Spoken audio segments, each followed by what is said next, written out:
Mae'n adlamu, mae'n disgyn i'r hyd o'r cwrt Cosby. Fod yn ddiar un am ddiffynwyr Prestatyn. 4 munud o'r gêm di chwarae. A mae'r ymwelwyr y Drenewydd di mynd ar y blaen.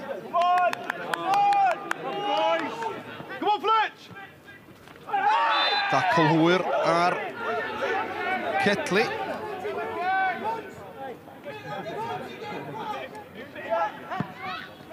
Mlaen yn sydyn tuag at Maher, cyfyrddiau cyntaf da gan y fôr ergyd i gefn yr hwyd nawr! Ibio'r postyn pella. Hart oedd yn llithro i mewn.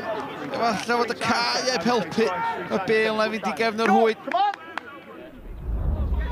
Cic rhydd i Prestatyn. 3 y sefyll drosti Ross Stevens a'i droed chwith tuag at y postyn pella ar bediad gan Jack Perry. Oedd da gan y golwr ymlaen gan Irvin tuag at Maher Sari Sotla Breid.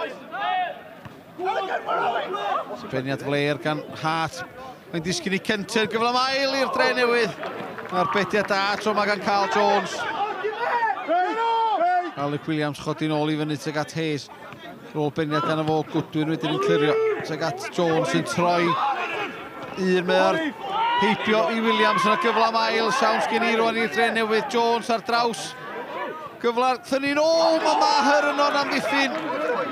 Wel, yn wir faint y gyfleon ar Drenewydd angen i sgorio'r ail. Jones i gwneud y gwaith calad. Efallai ddylse wedi bod yn hunanol a mynd i hun. Chris, a valuable 3 points, closer to safety and closer to Barry Town. Yeah, it wasn't a classic. It's a difficult place to come. We're pleased, obviously delighted with the 3 points. It just puts us. We obviously lost the last couple of games. We didn't feel that we deserved to, but I thought, look, when you come here, you've got to defend well. Show a bit of resilience, show a bit of determination, and we did that, and we defended our box ever so well, and without restricting them to any real clear-cut chances. And the only disappointing thing is we haven't made the game safe, with the chances that we've created in the second half. But look, pleasing. It was good to bounce back and put 3 points on the board.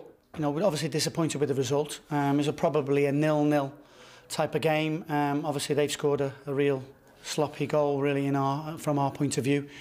But, again, loads of positives today because we've got, 4 or 5 18-year-olds involved in the squad and on the pitch, so they're gaining experience. But, we're bitterly disappointed in there because I think the minimum we deserved was a point today. But, they're a good side. Chris has got them set up well and they've come here and got the win. It's Barry's to lose now, 7th.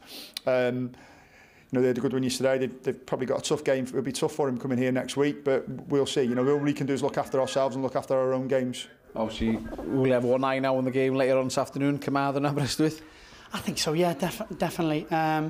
We've just got to look after ourselves, unfortunately, in the position we're in. So we'll just keep working on ourselves and move forward from there.